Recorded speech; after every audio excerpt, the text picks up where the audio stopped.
Hey guys, this is Olive the Odd bringing you another video of Genshin Impact, Hu Tao Guide.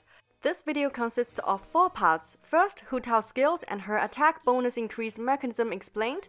Second, damage dealing pattern analysis and team combination recommendations. Third, her weapon choice, and fourth, artifacts choices. Check out the timestamp in the description below to go to the part that you're interested in directly. Okay, let's start. First, Hu Tao's skills. Hu Tao uses polearm. Her normal attack is 6 strikes. Her charged attack has the highest percentage rate among all the polearm users, including Xiao. When Hu Tao is sprinting, she can briefly disappear and pass through certain small enemies. Her elemental skill is Guide to Afterlife. Hu Tao consumes 30% of her HP, knocking back nearby enemies and entering the perimeter papilio state. It increases Hu Tao's attack based on her max HP. Attack bonus gained this way cannot exceed 400% of Hu Tao's base attack. Hu Tao's attack damage is converted to pyro damage, which cannot be overridden by any other elemental infusions. And it increases Hu Tao's resistance to interruption. In this state, Hu Tao's charge attack applies the Blood Blossom effect to the enemies it hits. Enemies affected by Blood Blossom will take pyro damage every 4 seconds. Blood Blossom duration is 8 seconds. Each enemy can be affected by only one Blood Blossom effect at one time, and its duration may only be refreshed by Hu Tao herself. The duration of her elemental skill is 9 seconds, and the cooldown is 16 seconds. So when we talk about the attack bonus from her elemental skill, what does this cap of 400% mean? As most of you have known already, base attack equals character base attack plus weapons attack. Hu Tao's base attack at level 90 is only 106. To put things into perspective, most other 5 stars level 90 attack values are above 300. So Hu Tao's character base attack is really low, but if you give Hu Tao level 90 Staff of Homa, the weapons base attack is 608. Hu Tao's base attack will be 714 times 400 gives you 2856. To reach this attack bonus increase cap, Hu Tao's HP needs to be at 50,000. If you change the weapon to be a 4-star weapon, the relevant HP value is 40,000, so it is definitely not very easy to reach this attack bonus increase cap. This brings the question, should you stack your HP at all costs when you choose your artifacts? I will talk about this later in the artifacts section. Let's look at Hu Tao's ultimate. Hu Tao's ultimate deals pyro damage in a large AoE. Upon striking the enemy, regenerates a percentage of Hu Tao's max HP. This effect can be triggered up to 5 times based on the number of enemies hit. If Hu Tao's HP is below or equal to 50%, when the enemy is hit, both the damage and HP regeneration are increased. Because of this ultimate, Hu Tao's survivability is definitely better than Xiao because she can recover her own HP. Hu Tao has 2 very important passives. The first one is Flutterby. When the perimeter papilio state ends, all allies in the party excluding Hu Tao will have their crit rate increased by 12% for 8 seconds. Her second passive is Sanguine Rouge. When Hu Tao's HP equals or less than 50%, her pyro damage bonus is increased by 33%. So you should always try to keep Hu Tao's HP below 50%. Let's talk about her damage dealing patterns and possible team combination. Her elemental skill's duration is 9 seconds and the CD is 16 seconds.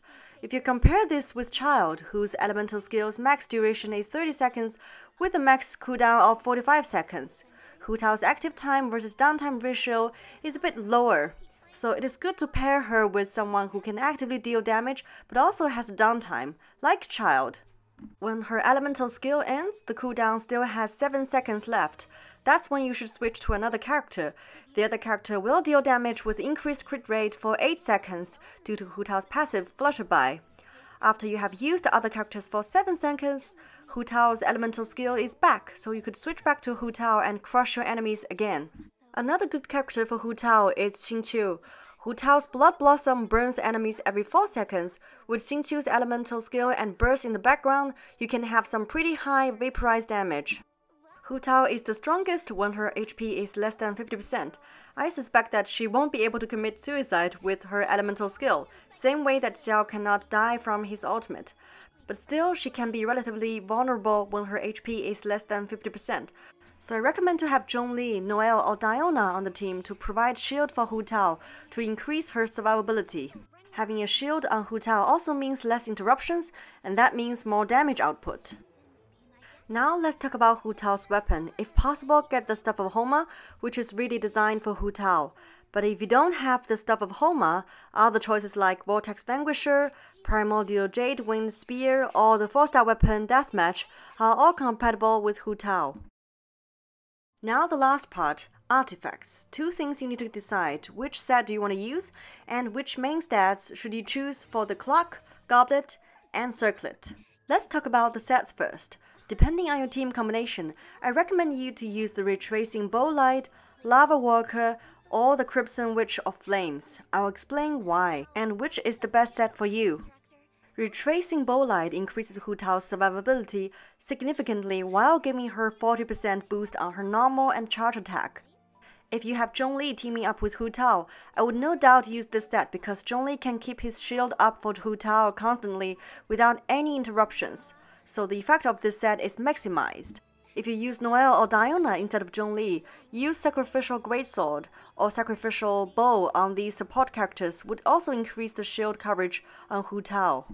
If you don't want a shield character in your team, then I recommend choosing between the Lava Worker set and the Witch set. The decision really depends on your playstyle and your team combination. If your team's damage output relies heavily on Vaporize or Melt reactions, for example you have Xingqiu together with Hu Tao, go with the Witch set. Although keep in mind that you won't be able to trigger the 2nd and 3rd stack pyro damage bonus, so the effect of the set is never maximized. If you only have some elemental reaction damage in your team but not a lot, for example you play Hu Tao with Child, I won't recommend using the Witch set because your Vaporize damage is only triggered once when you switch back from Child to Hu Tao. I would recommend using the Lava Worker instead. Of course, if you don't play Vaporize or Melt at all, choose Lava Worker no doubt. For example, we have Xiangling with Hu Tao. Now we have gone through which set to use, let's look at what main stats you should choose for her clock, goblet, and circlet. Should you stack HP at all costs? The short answer is no, you shouldn't. I have used an artifact simulator to check this for you. Out of the 8 scenarios that I have checked, HP percentage clock, elemental damage percentage goblet, and crit rate circlet should give Hu Tao the highest damage output. If needed, the circlet can be changed to crit damage because your goal is to have your crit damage percentage to crit rate percentage ratio to be 2:1. When I compare these 8 scenarios, the substats are all the same in all cases, so the comparison result is not interfered by the substats. Okay, so that's my Hu Tao guide. Hopefully this guide helped you. Leave comments below to share your build ideas with everyone. Like, comment, subscribe, and turn on the notification bell for more useful and fun Genshin Impact videos. Until next time, bye!